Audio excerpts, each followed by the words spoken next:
Hello guys, welcome back to my channel. അപ്പം നമ്മളിപ്പോൾ ഒരു വീഡിയോ ആയിട്ട് വന്നിരിക്കുന്നത് വെച്ചാൽ ഇതിന് മുന്നേ അഖിൽമാരാർ എല്ലാവർക്കും അറിയാം, എനിക്കും അറിയാം. അപ്പം അഖിൽമാരാർ എന്ന് പറഞ്ഞ വ്യക്തി അദ്ദേഹം നമ്മുടെ മുഖ്യമന്ത്രിക്കെതിരെ ഒരു വിമർശനമായിട്ട് വന്നിട്ടുണ്ടായിരുന്നു. അത് വേറൊന്നുമല്ല, നമ്മുടെ ദുരിതാശ്വാസ നിധിയിലോട്ട് പൈസ ഇടാൻ പാടില്ല, ഇടുന്നത് നല്ലതല്ല, അദ്ദേഹം ആ പൈസ കറക്റ്റായിട്ട് എത്തിക്കുന്നില്ല എന്നൊരു വിവാദമായിരുന്നു വന്നത്. അദ്ദേഹത്തിനെതിരെ അതിന് കേസും എടുത്തിട്ടുണ്ട്, പോലീസ് കേസ് കൊടുത്തിട്ടുണ്ട്. അപ്പം അദ്ദേഹം ഉന്നയിച്ച കാര്യം ഇത്രമാത്രമേ ഉണ്ടായിരുന്നുള്ളൂ. ഈ ദുരിതാശ്വാസ നിധിയിലോട്ട് വരുന്ന ഫണ്ടിന്റെ കണക്ക് ആർക്കൊക്കെ എന്തൊക്കെ ചെയ്തു, എന്തൊക്കെ ചെയ്തു എന്നുള്ള കറക്റ്റായിട്ടുള്ള കാര്യങ്ങൾ വേണമെന്ന് അദ്ദേഹം യൂട്യൂബിലൂടെ വന്ന് ആവശ്യപ്പെട്ടിട്ടുണ്ടായിരുന്നു. അപ്പം അത് പ്രത്യേകിച്ച് അത് വെച്ചിട്ട് ഇന്നലെ നമ്മുടെ മുഖ്യമന്ത്രി ഇതിനെ ബേസ് ചെയ്തിട്ട് ഒരു വാർത്താ സമ്മേളനം നടത്തി. അതിൽ മുഖ്യമന്ത്രി പറയുന്ന കാര്യങ്ങൾ എല്ലാം നമ്മുടെ അഖിൽമാരാർ നോട്ട് ചെയ്ത് വെച്ചിട്ടുണ്ട്. ആദ്യം നമുക്ക് അഖിൽമാരാറിന്റെ വീഡിയോ ഒന്ന് കാണാം, എന്നിട്ട് ബാക്കി പറയാം. ഇന്നലെ നമ്മുടെ മുഖ്യമന്ത്രി പത്രസമ്മേളനത്തിൽ പറഞ്ഞ മറുപടി ഞാൻ വളരെ രീതിയിൽ സ്വാഗതം ചെയ്തിരുന്നു. പക്ഷേ കാര്യങ്ങളെക്കുറിച്ചൊന്ന് അന്വേഷിക്കണമല്ലോ. അങ്ങനെ ഞാനിന്ന് KSFE-യുടെ മാനേജിംഗ് ഡയറക്ടറെ വിളിച്ചിരുന്നു. KSFE-യുടെ മാനേജിംഗ് ഡയറക്ടറെ PA ആണ് ഫോൺ എടുത്തത്. അദ്ദേഹത്തോട് സംസാരിച്ചതിന്റെ വോയിസ് റെക്കോർഡ് നിങ്ങളൊന്ന് കേൾക്കുക. കേട്ടതിന് ശേഷം എനിക്കിങ്ങനെ മുഖ്യമന്ത്രിയുടെ തോളത്ത് പിടിച്ചിട്ട് നമ്മുടെ ലാലു അലക്സ് ഇവിടം സ്വർഗമാണ് സിനിമയിൽ പറഞ്ഞൊരു ഡയലോഗ് പറയാനാണ് ആഗ്രഹിക്കുന്നത്. മുഖ്യമന്ത്രി നിങ്ങൾ കുടുങ്ങുന്ന പണിയാണ് ഇന്നലത്തെ പത്രസമ്മേളനത്തിൽ നിങ്ങൾ തന്നെ കാണിച്ചു വെച്ചിട്ടുണ്ട് എന്നുള്ളത് എന്റെ ബാക്കിയുള്ള വീഡിയോസും കാര്യങ്ങളും കേൾക്കുമ്പോൾ ജനത്തിനും പ്രതിപക്ഷത്തിനും കൂടി ഒന്ന് ബോധ്യപ്പെട്ടാൽ വളരെ നന്നായിരുന്നു. ഡോക്ടർ PA ആണ്, പറഞ്ഞോളൂ. ഞാൻ എന്റെ പേര് അഖിൽമാരാർ എന്നാണ്. ഞാൻ കഴിഞ്ഞ ദിവസം ഈ KSFE വിദ്യാശ്രീ പദ്ധതിയുമായി ബന്ധപ്പെട്ട് ലാപ്ടോപ്പ് വിതരണം നൽകിയതുമായി ഞാൻ സോഷ്യൽ മീഡിയ വഴി ഒരു സംശയം ഉന്നയിക്കുകയും ഇന്നലെ മുഖ്യമന്ത്രി അതിനൊരു മറുപടി പറയുകയും ചെയ്തിട്ടുണ്ടായിരുന്നു. അപ്പൊ എനിക്ക് ഈ വിദ്യാശ്രീ പദ്ധതി വഴി ഗവൺമെന്റ് സൗജന്യമായിട്ടാണോ കുട്ടികൾക്ക് ലാപ്ടോപ്പ് കൊടുത്തത് എന്നൊന്ന് അറിയാൻ വേണ്ടിയിട്ടായിരുന്നു.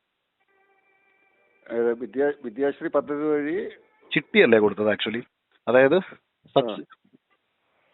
അല്ല, അതിന്റെ കറക്റ്റ് കാര്യം അറിയാനാണ് ഞാനൊന്ന് വിളിച്ചത്. എനിക്കത് വിദ്യാശ്രീ പദ്ധതി കാര്യം വെബ്സൈറ്റിലോ കാര്യങ്ങളോ ഒന്നും ഇത് അവൈലബിൾ അല്ല. വിദ്യാശ്രീ പദ്ധതി വഴി KSFE കൊടുത്തത് ലാപ്ടോപ്പ് അതിന്റെ ഡീറ്റെയിൽസ് ആണ് അറിഞ്ഞത് അല്ലേ? അതായത് നമ്മളിപ്പം സപ്പോസ് ഇപ്പൊ 20,000 ലാപ്ടോപ്പ് മേടിക്കാൻ കൊടുത്തെങ്കിൽ അത് സൗജന്യമായി കൊടുത്ത തുകയാണോ അതോ തിരിച്ചു മാസം അടവുകളുണ്ടോ? വാർത്തയിലൊക്കെ കിടക്കുന്നത് പല ആൾക്കാരും തിരിച്ച് അടച്ചു, ഞാൻ 6,000 രൂപ അടച്ചു, 7,000 രൂപ അടച്ചു. അത് മാസം തോറും 500 രൂപ വെച്ച് അടയ്ക്കുന്ന സ്കീമായിരുന്നു. അത് 15,000 രൂപ അടച്ചാൽ മതി. അപ്പൊ സാറ് ഒരു ചെറിയ സംശയം, അപ്പം ഈ ഗവൺമെന്റ് അപ്പൊ എന്തിനാണ് KSFE-ക്ക് പൈസ തരുന്നത്? കാരണം ആക്ച്വലി ഗവൺമെന്റ് തന്ന പൈസയല്ല, അത് KSFE-യുടെ പൈസയാണ്. അല്ല, മുഖ്യമന്ത്രി ഇന്നലെ പത്രസമ്മേളനത്തിൽ പറഞ്ഞത് ഗവൺമെന്റ് ആ ഒരു ഭാഗം തെറ്റാണ്. ഗവൺമെന്റ് തന്നതല്ല, അത് KSFE-യുടെ പദ്ധതിയാണ്. ഈ തുക കോവിഡ് കാലത്ത് സാമ്പത്തികമായി പിന്നോക്കം നിൽക്കുന്ന വിദ്യാർത്ഥികൾക്ക് പഠനാവശ്യത്തിനായി ലാപ്ടോപ്പ് വാങ്ങാൻ KSFE-ക്ക് നൽകിയ തുകയാണ്. കുടുംബശ്രീ പ്രവർത്തകരുടെ അപ്പൊ നമ്മുടെ മുഖ്യമന്ത്രി പറഞ്ഞത് കോവിഡ് കാലത്ത് സാമ്പത്തികമായിട്ട് പിന്നോക്കം നിൽക്കുന്ന കുട്ടികൾക്ക് ലാപ്ടോപ്പ് വാങ്ങാൻ വേണ്ടിയിട്ടാണ് KSFE-ക്ക് ഇത് സഹായിച്ചത് എന്നുള്ളതാണ്. ഈ പദ്ധതി ഉദ്ഘാടനം ചെയ്തത് 2021 സെപ്റ്റംബർ 17 തീയതിയാണ്. 2021 സെപ്റ്റംബർ 17 എന്ന് പറയുമ്പോഴത്തേക്ക് കോവിഡിന്റെ പ്രശ്നങ്ങളൊക്കെ ഏറെക്കുറെ കഴിഞ്ഞു. പല രീതിയിലും നമ്മുടെ നാടൊക്കെ തുറന്ന് പ്രവർത്തിക്കാൻ തുടങ്ങി. 2021 നവംബർ 1 തീയതി സ്കൂളുകൾ പൂർണ്ണമായും തുറക്കുകയും ചെയ്തു. ഇത് വാർത്തയാണ്, അല്ലെങ്കിൽ ഞാൻ എന്റെ സ്ക്രീൻഷോട്ട് ഇട്ടേക്കാം. 2020 ജൂൺ മാസം മുതൽ 2021 ജൂൺ മാസം വരെയുള്ള ഒരു കാലയളവ്, ഒരു അധ്യയന വർഷം പൂർണ്ണമായും വീട്ടിലിരുന്ന് പഠിച്ച സമയത്തൊന്നും തന്നെ ഗവൺമെന്റിന് ഈ പദ്ധതി കൊണ്ടുവരാൻ കഴിഞ്ഞില്ല. ഗവൺമെന്റ് പിന്നീടാണ് കൊണ്ടുവന്നത്. കുട്ടികൾക്ക് ലാപ്ടോപ്പ് കൊടുത്തതിലൊക്കെ സന്തോഷം.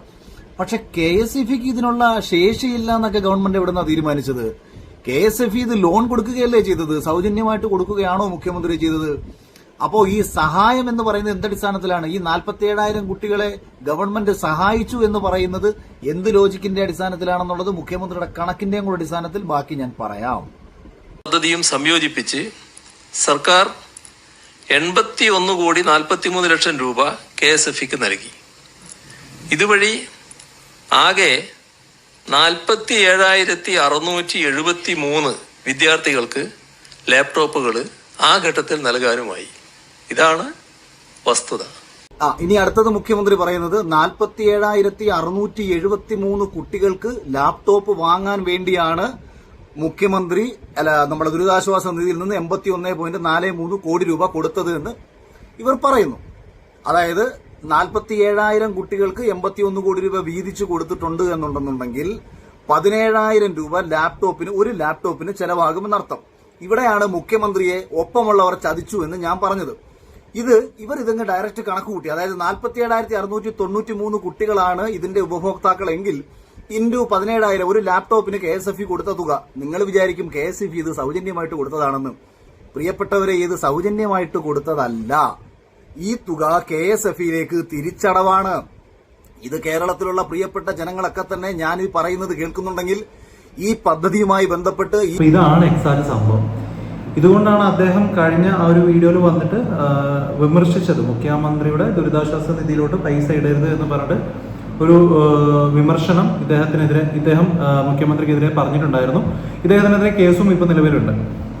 അപ്പം എന്താണ് എനിക്ക് അറിഞ്ഞുകൂടാ, എന്താ പറയേണ്ടതെന്ന് എനിക്ക് അറിഞ്ഞുകൂടാ. കാരണം എന്താ വെച്ചാൽ നമ്മൾ ഓരോ വ്യക്തിയും ഡിപ്പെൻഡഡ് ആണ് ഗവൺമെന്റ് എന്ന് പറഞ്ഞ ഒരു പ്രസ്താവനയോടെ, അല്ലെ? എല്ലാ രീതിയിലും. കാരണം നമ്മൾ എന്ത് പ്രശ്നം വന്നാലും നമ്മൾ ആശ്രയിക്കുന്നത് ഗവൺമെന്റിനെയാണ്.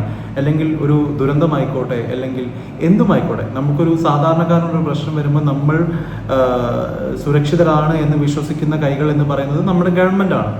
അപ്പം അതിൻ്റെ തലപ്പത്തിരിക്കുന്ന ഒരാൾ, മുഖ്യമന്ത്രി എന്ന് പറഞ്ഞ വ്യക്തി, ഞാൻ ഒരു പാർട്ടിയെയും എന്താ പറയുക എടുത്ത് ആക്ഷേപിക്കുകയോ അല്ലെങ്കിൽ ഒരു പാർട്ടിയെ തള്ളി പറയുകയല്ല. ഇത് കേട്ട സമയത്ത് എനിക്ക് തോന്നിയ ഒരു വികാരമാണത്. കാരണം ഇത് ഇത്രയും ഒരു തെളിവ് പോലെ ഇദ്ദേഹം പറയുമ്പോൾ ഇത് എതിർക്കാൻ എന്നുള്ളൊരു മനസ്സ് എനിക്ക് തോന്നിയില്ല. കാരണം കേൾക്കുമ്പോൾ ശരിയാണല്ലോ, ഇദ്ദേഹം KSFE ഇങ്ങനെ പറയുന്നു, നമ്മുടെ മുഖ്യമന്ത്രി ഇങ്ങനെ പറയുന്നു ഒരു സൈഡിൽ. അപ്പം ഇതിൽ KSFE ആണോ കള്ളം പറയുന്നത്, മുഖ്യമന്ത്രിയാണോ കള്ളം പറയുന്നത് എന്നുള്ളത് എനിക്ക് മനസ്സിലാവുന്നില്ല. എന്തായാലും ഇതൊരു സത്യമാണെങ്കിൽ നമ്മൾ ഓരോ മനുഷ്യരും എന്തായാലും കേരളത്തിലെ ഓരോ ജനങ്ങളും പറ്റിക്കപ്പെടുകയാണെന്ന് എനിക്ക് തോന്നുന്നു. കാരണം എന്താ വെച്ചാൽ നമ്മൾ കണ്ടുവരുന്ന എന്താ പറയുക, വിലക്കയറ്റമായിക്കോട്ടെ, നമ്മൾ കണ്ടുവരുന്ന നിത്യ ഉപയോഗ സാധനങ്ങളുടെ വിലക്കയറ്റമായിക്കോട്ടെ, എന്തും ഈ ഒരു 5 വർഷമായിട്ട് നമ്മൾ അനുഭവിച്ചുകൊണ്ടിരിക്കുകയാണ്, അല്ലെ? കുറച്ച് കാലങ്ങളായിട്ട് നമ്മൾ അനുഭവിച്ചുകൊണ്ടിരിക്കുകയാണ്. ഇതിൻ്റെയൊക്കെ എന്തെങ്കിലും ഒരു ദിവസം ഇതിനൊക്കെ മാറണം എന്നുള്ള ആഗ്രഹം കൊണ്ട് തന്നെയാണ് ഓരോ സാധാരണക്കാരും വളരെയധികം കഷ്ടപ്പെട്ട് തന്നെയാണ് നമ്മളെ കേരളത്തിൽ ജീവിച്ചുകൊണ്ടിരിക്കുന്നത്.